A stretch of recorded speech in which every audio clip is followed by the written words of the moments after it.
Today we will learn about the Benson boiler. Benson boiler is a water tube boiler and it is high pressure boiler, and it is also known as supercritical steam generator, and it is invented by Mark Benson in the year 1922.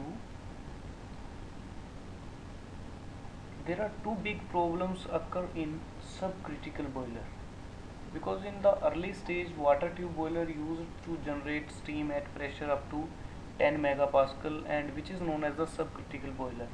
But this boiler has some two problems. First one is the water from vapor bubbles at the tube surface, which decrease heat transfer rate, hence decrease the efficiency. And subcritical boiler used the water steam separator drum to separate steam, which make it too complex and heavy, and it cannot be easily transferred from one station to another. So to overcome this problem in 1922, Mark Benson invented a boiler and which works at supercritical pressure, and this is also known as the Benson boiler. And at the critical pressure, water and steam have the same density and no bubbles are formed. The first modern high-pressure drumless boiler developed by Benson was put into operation in 1927 in West Germany power station. And working principle of Benson boiler: this boiler has unique characteristics of absence of steam separating drum, and the entire process of heating, steam generation and superheating is done in a single continuous tube, and this is the combustion chamber. And now we will discuss about the main components and parts of Benson boiler one by one. First one is the feed pump. Benson boiler is a forced pumped water tube boiler, and the water is entered into the boiler at critical pressure. A feed pump is used to pump the water into the boiler. And second component is the economizer. Water from the feed pump enter into the tube, which first passes from economizer, which used the combustion gases to preheat the water, which also increase the efficiency of boiler. And firstly we know the path of the flue gases. From this is the path of the flue gases, this is the inlet of flue gases, and this is the outlet of the flue gases, and flue gases moves from bottom to top. And another component is radiant evaporator. The feed water from the economizer flows into the radiant evaporator with radiant parallel tube section. The radiant evaporator receives heat from the burning fuel through radiation process, and majority of water is converted into steam in it, and this section is near the combustion chamber. This is the convective or convection evaporator. The remaining water is evaporated in the convection evaporator, absorbing the heat from the hot gases by convection. Thus, the saturated high pressure steam at a pressure of 210 kg per square centimeter is produced. And from here, this is the convective superheater. This is the last chamber of boiler.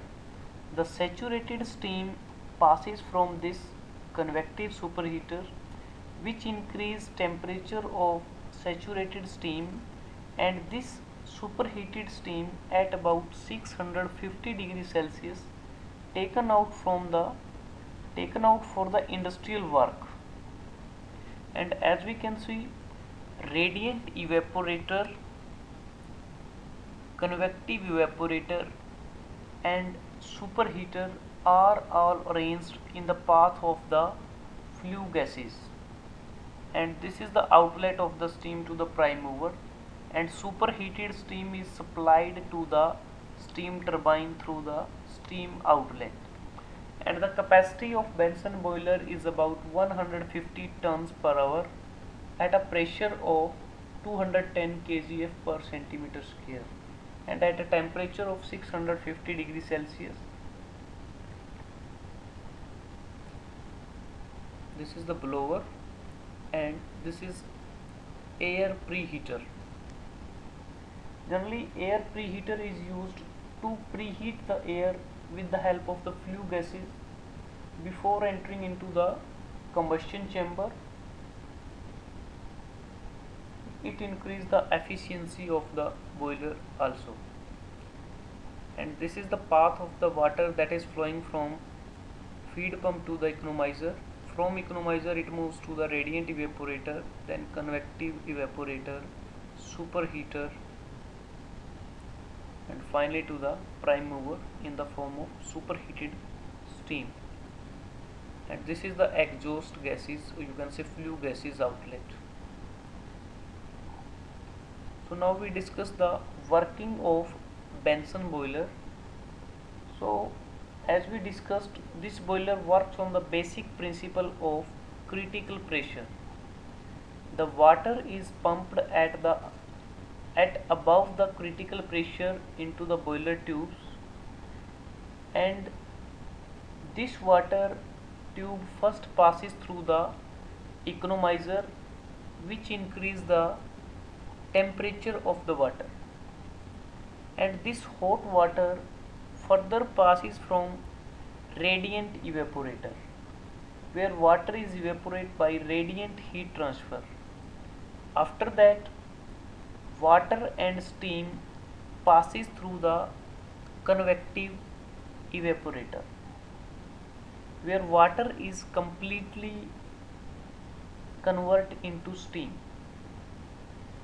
The water pressure is critical pressure, so the water convert into steam directly without actual boiling, and the steam is further heat up, and this superheated steam, this superheated high pressure steam is taken out to rotate the turbine.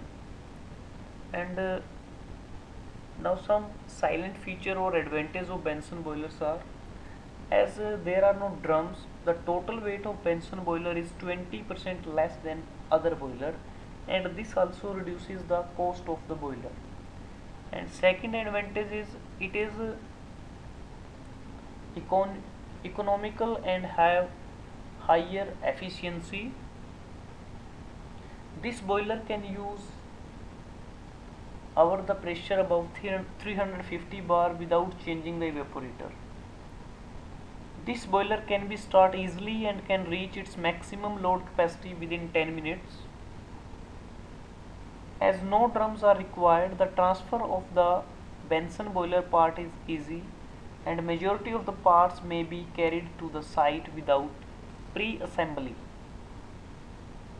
And since no drum is used, so this is an once through boiler, and the feed water entering at one end is discharged as superheated steam at the other end.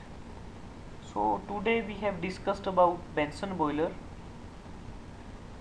If you have any query and doubt regarding it, ask by commenting.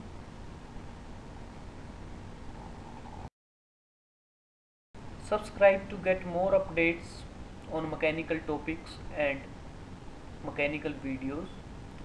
N Universe 22. You may like, share and comments, and you can share among your friends and students on Facebook also. Thank you. Have a nice day.